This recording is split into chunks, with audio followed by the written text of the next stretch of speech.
Okay, this is how I use Google Earth. Let's open it up here. Google Earth for our company, Pridgeon and Clay, is used to do a variety of market studies and an understanding of where our sales go globally. Being a global company, we have to know a lot of things about where people are buying things from our company. Give you an idea as to the different zones that can be turned on, where we have plants.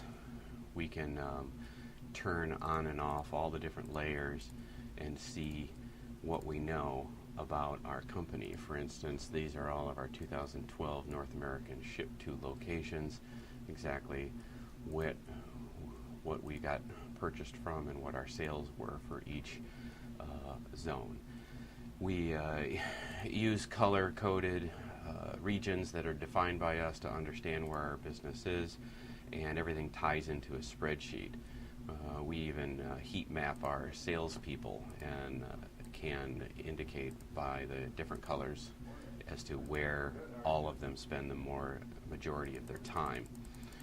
We keep track of things like where all the OE plants are. These are all the assembly plants for all of our ultimate customer, whereas we don't sell anything directly to people like General Motors, but to tier ones that service them, so we have to keep track of where they are as well. We'll also do things like market studies, things like where we have a plant in Monterrey, Mexico, but we want to understand where everything is, and is our plant located where the majority of our customers and the ultimate OEMs are. And we've seen work move more south, and so it helps us to gain an idea as to what's down in this region and where we may be ultimately looking to put another facility. We do that, of course, for several different regions of the world. We go over to Europe, and you can see where we've sort of done the same thing, where we've got the graphics of where we are, where our targeted customers are, where our ship-to locations are. We even know where our competitors are, being where we're located in Poland and in Hungary, along with a sales office in Germany. We keep track of that particular market in the same fashion. Last but not least, we'll do things like market studies where we want to gain more content in companies like Honda is one of them that we track. So we will keep track of where all the suppliers are to Honda, and these are all potential targets for us that would increase our portfolio for Honda work as we grow into the future.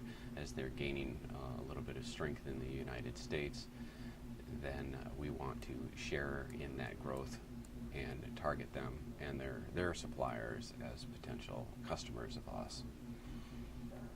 And probably one last thing I'd probably say is, we also keep track of who the suppliers are for different vehicles. Things like the tsunami taught us that we needed to understand what the supply chain was and who serviced other parts to the different vehicles that we also supply parts to, so that if something happened in the world, we would be able to target what's going on, what's going to be affected, how is that going to affect our sales, and how do we modify our business appropriately so that we can stay current and stay on top. That's pretty much how I use Google Earth, and that's it.